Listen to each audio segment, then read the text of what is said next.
ఏ దివిలో విరిసిన పారిజాతమో ఈ పాట బాలు గారు ఒక సందర్భంలో ఒక ఇంటర్వ్యూలో చెప్పారు.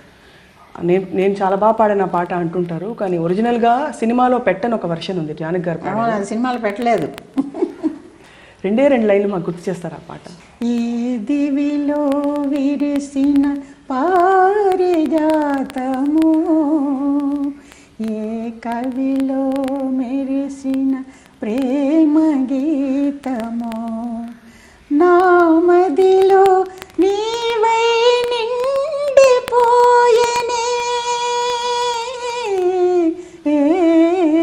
అందరూ మ్యూజిక్ డైరెక్టర్స్ వర్క్ చేశారు, కానీ ఇళయరాజా గారి పాటల హవా నడిచినప్పుడు ఆయనకేంటో మరి అది నేను పాడితే ఆయనకి సాటిస్ఫాక్షన్ ఉండేది, ఆయన ఫుల్ సాటిస్ఫాక్షన్.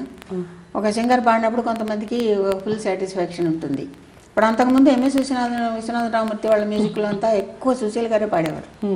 ఇళయరాజా వచ్చిన తర్వాత అన్నీ ఎక్కువ నేనే పాడా, అడపా సుశీల్ గారు పాడుతూ ఉండేది. మధ్యలో ఇళయరాజా గారితో మీకు సంగీత పరంగా చాలా మంచి పీక్కి వెళ్ళిన ఫేజ్ అయినా కూడా మధ్య మధ్యలో మీరు ఆయన కోసం పాడనని చెప్పిన సందర్భాలు కూడా ఉన్నాయి.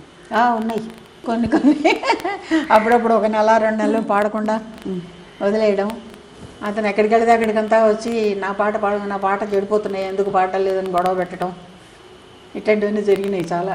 అంటే ఎలాంటి సందర్భాల్లో అభిప్రాయ భేదాలు వచ్చేవి? లేక మీరు ఒక పాట రికార్డింగ్ అప్పుడు సరే రికార్డింగ్ అడిగాడు, సరే నేను ఒప్పుకున్నాక ఏంది ఎంఎస్ విశ్వనాథన్ ఒకే స్టూడియోలో ఆర్ఆర్ థియేటర్లో ఇళయరాజా పాట, ఏవిఎంసీలో విశ్వనాథన్ పాట రికార్డింగ్.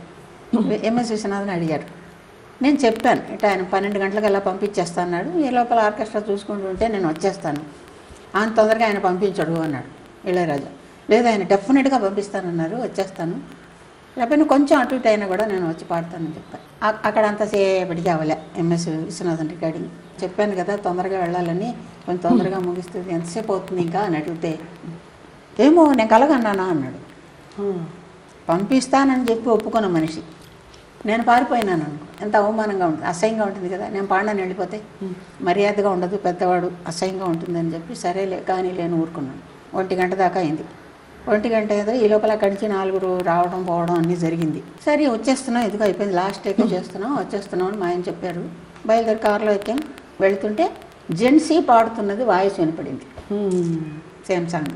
మా ఆయన ఏం చేశాడు, కారు ఆపొద్దు వెళ్ళిపోదాం అన్నాడు. వచ్చేసాం. ఇంకా ఆ తర్వాత అంతా పట్టుకున్నాడు అనమాట ప్రతి చోటు. మరి రామన్నాం, ఏ రికార్డింగ్ అడిగినా నాకు వీల్లేదని చెప్పడం.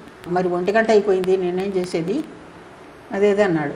నువ్వు 1 గంట అయితే నువ్వు 2 గంటలకి సత్యం రికార్డింగ్లు పంపించినవి ఉన్నాయి, జ్ఞాపకం చేసుకో. అడ్జస్ట్మెంట్లే కదా ఇవన్నీ, వాళ్ళు వెయిట్ చేయలేదా నీకోసం? మరి అట్టేటప్పుడు నువ్వు కాసేపు పక్కన థియేటర్ పెట్టుకుని, ఈ పక్కన ఒకే స్టూడియోలో, ఇక్కడ ఈ పక్కన ఆ థియేటర్, ఈ పక్కన ఈ థియేటర్, కాసేపు వెయిట్ చేయలేవా అని చెప్పాను. ఇట్టా జరిగి 2 నెలలు పాడలే.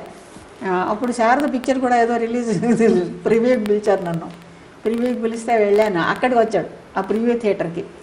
ఇప్పుడు ఈ సాంగ్స్ ఎలా కెట్టిపోవద్దు, నేనేం చేసేది దానికి, పాటలు చెడిపోతుంది అంటే నేనేం చేయలేదు కదా, నీ ఇష్టం, ఎవరి చేతనే పాడుతారు కదా, పాడేవాళ్ళు పాడించు. సరే ఏదో తర్వాత ఏదో కాంప్రమైజ్ అయ్యి పోనీలే ఎందుకులే అని చెప్పి పాడుకున్నాను, అయిపోయింది. ఒక పాట మెయిన్ సాంగ్స్ అంతా ఎవరో చిన్నవాళ్ళంతా పాడుతూ ఒక క్లబ్ డాన్స్ నా చేత పాడించాడు.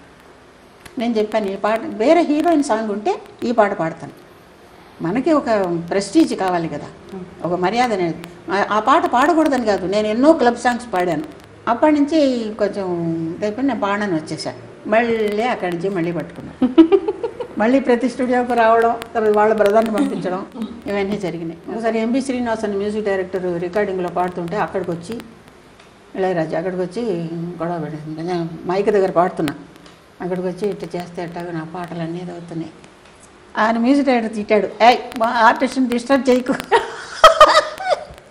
మంచి మూడ్లో పాడుతుండగానే వచ్చి డిస్టర్బ్ చేస్తా, ముందు బయటికి పో అని పంపించేశాడు. ఇట్లా జరిగినాయి వాటికొని. కానీ సాధారణంగా నేను వస్తానని చెప్పి ఎగ్గొట్టడం అనేది ఉండదు. ఇప్పుడు విపరీతం ఆయాసంలో పాడిన ఉన్నాయి. అతని పాటలే ఎన్నో ఆయాసంతో ఎప్పటికీ తెలియదు, నొచ్చుకున్నట్టు పాడాను.